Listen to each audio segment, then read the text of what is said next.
All right, let's go ahead. We're just flying through these videos, baby. We just flying through these videos. All right, so this next one. White fear is real. Okay. It's a old classic tactic used by white supremacists to like recruit in a way. You know what I'm saying? What's the best way to get people to join the military? By being in a crisis. They done said something about when 9/11 happened, and I'm just paraphrasing here, but that was like the largest recruitment they seen in a while. Okay, now I might be the second, I don't know, but I done heard something like that, and I understand why. Because our country was under attack, or at least, you know, some say, but whatever the case is, somebody done disrespected America. So of course people are going to sign up to join the army and handle business, which I get. I salute you.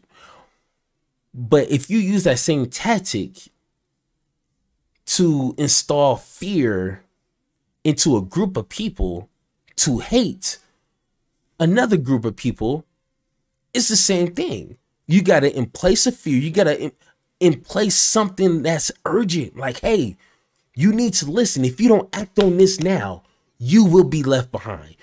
I may not be able to save you if you don't act on this right now. Now, let's go ahead and take a look at a white nationalist doing that exact same thing. Let's go ahead and take behind this. That race is a social construct? Hardly.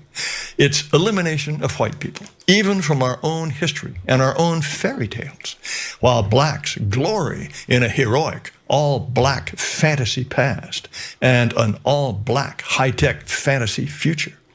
If that's supposed to boost their self-esteem and make them stop shooting each other and us, it's not working. Ooh. Or is it supposed to demoralize whites, make us think we were bit players in history and have a meager future? Judging from television ads in which all the couples are now mixed race, it looks like we're supposed to miscegenate ourselves into extinction and have no future at all. Black people are posting videos of their children bursting with happiness when they see the trailer for The Little Mermaid. She's black like me. What about the little white girls who say, "Daddy, that's not Ariel"? Who cares about them? They can't have their own stories. This is all part of the sick and sickening adoration for blacks and loathing for whites we see everywhere. Wow. Wow, no, he didn't. Now, honestly, what I wanted to say was, if you closed your eyes and made a black woman say those exact words, she would sound just like Candace Owens. I kid you not. As soon as I heard that, it was like, well, if that makes them stop shooting each other, I was like, that's exactly something Candace Owens would say. What, bro? Let's listen. When you are accustomed to privilege, equality looks like oppression to you. Let's put his picture up full mass here. He said, equality looks like oppression to you. When you've been at the top for so long, when you've been the dominant race for so long, when you've been privileged enough to bend the rules, to manipulate the rules, to benefit from the rules for so long, equality looks like depression to them. Oppression, not depression. Probably depression too. It probably causes him a lot of depression. But equality looks like oppression. That is what? Who's gonna be the idiot in my comment section to say something ignorant about that? I know it's gonna be 10, 15 people to be in my comment section. You'd be like, no, that's not what he meant. He didn't say anything wrong. What are you talking about? No, that's ridiculous. Now, you are looking at Jared Taylor, okay? And we covered him before Let me remind you of that coverage. Here it is. Growing up, I was 8 or 9, and I lived in a very wealthy part of St. Louis, like a rich county that was predominantly white. And then they did inner city busing from East St. Louis into this. Oh my. Oh my. Oh my. Black people. So here's the reality. Okay, let's see what he got. He's feeding you lies. And I'm talking to the people that may think there's an iota of truth to what he's saying. He's feeding you lies. Okay. And there are some individuals who are listening. As a matter of fact, more than some. What he inserts that somehow black people are killing white people. No, sir. White on white crime is a problem. Oh. It's at 87%. Talk to him. That's a problematic statistic for you all. And I know that people will push back and say black on black crime. Well, remember, blackness did not have anything to do with the crime. 94% is the number you should think about. 94% of violent crimes are committed by individuals that are at or below the poverty line. Ooh, do you guys hear that? So instead of making this a black and white thing, oh, black on black crime, oh, white on white crime, like, bro, 94% of crime happens to poor, to middle class to poor folks, communities, people, whatever you want to call it. What about those statistics right there? Statistics. Oh, that sounds like it's a bigger issue than just color. And one that can be solved, but they don't care. These rich folks don't. But that's a whole nother subject here. So let me once again. A player needs his full screen on this one.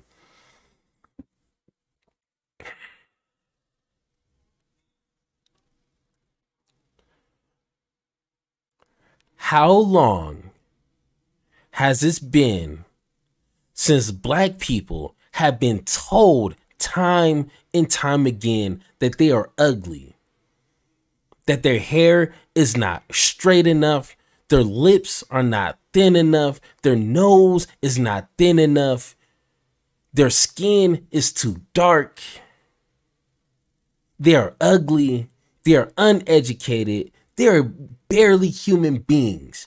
How long has my people been told that? I'll give you a guess. It rhymes with 400.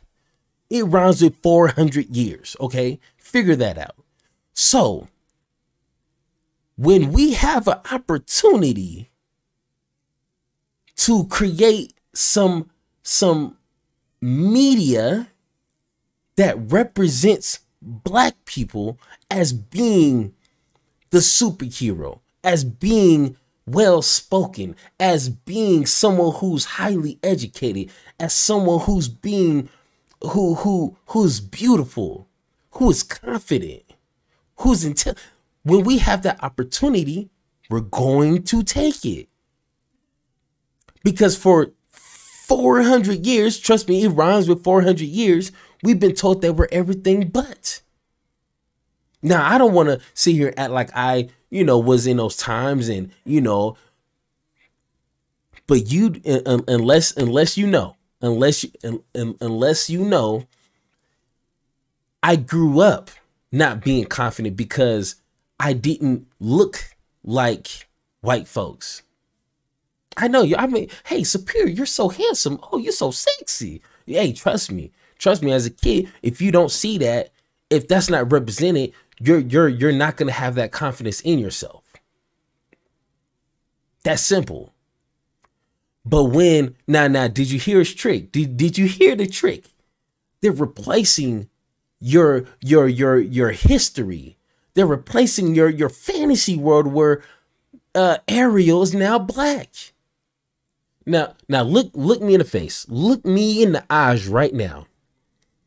As a grown man, I done look at my statistics on the individuals who are viewing my content. Look me in the face and tell me you give a damn about some Ariel Little Mermaid movie. Unless you got kids and they want to see some Disney movie. But as a grown man, you're telling me you honestly want to die on this hill because Ariel is now a little darker than white. She's not black. She's not, you know, darker than me. But yeah, she black. She black. She a nigga. And you're telling me you honestly care about that? I think that's weird. If you honestly care about that, you know, Little Mermaid, science says that, you know, if you take the water molecules and the atoms and add that together, she has to be white. Bro, you're a weirdo. You are a weirdo. Weirdo. If you're that obsessed with the Little Mermaid as a grown man. Just gonna say it like that. Now, the other thing, who cares? It is a made up story. It has no history bearing, no reference to a real person. None of that. I don't give a damn if she's purple. I don't give a damn if she's orange or she's every color in the rainbow.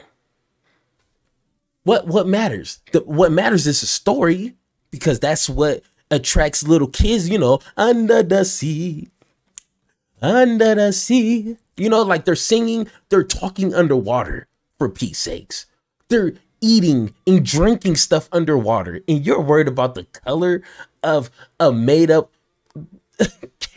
cartoon character. Really?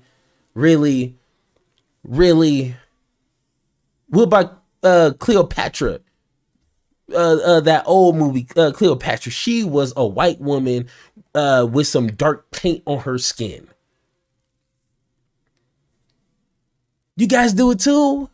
Hey, go ahead and remix Black Panther. Do it. Go for it. As long as it's a good movie, I might watch it. It might be a little weird, you know, white folks in charge of Wakanda, and you know, some of the main storylines that Black Panther had to deal with. Like, if you want a white Black Panther fighting the KKK, which is a real comic, go for it.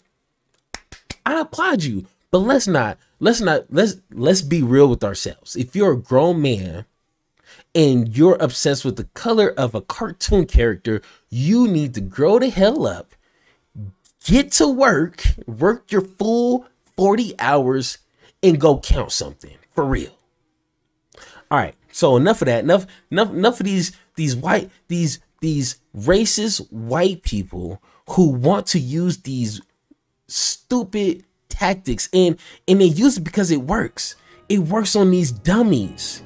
Oh, Ariel can be black. Oh, we hate equality. Bro, shut up. Bro, be quiet. You are a waste. You are a distraction, okay? All right.